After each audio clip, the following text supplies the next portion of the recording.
Zo'r, o'tdi, ichkariga kirdi. Yo'q, kirdi. Darvozalash. Gol!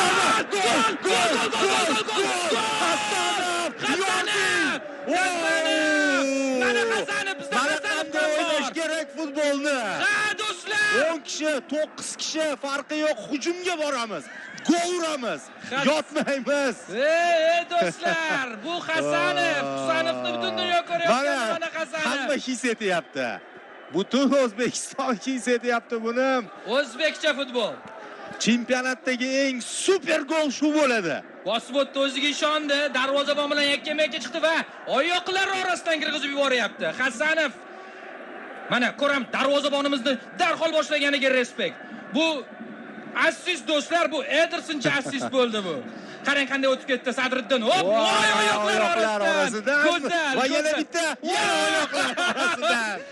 Bu kolxoz uchun, bu rais uchun dedi. Shunday.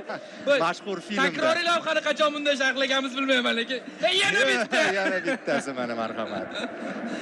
Ha, do'stlar. Hozir aytib turgandek, bunaqa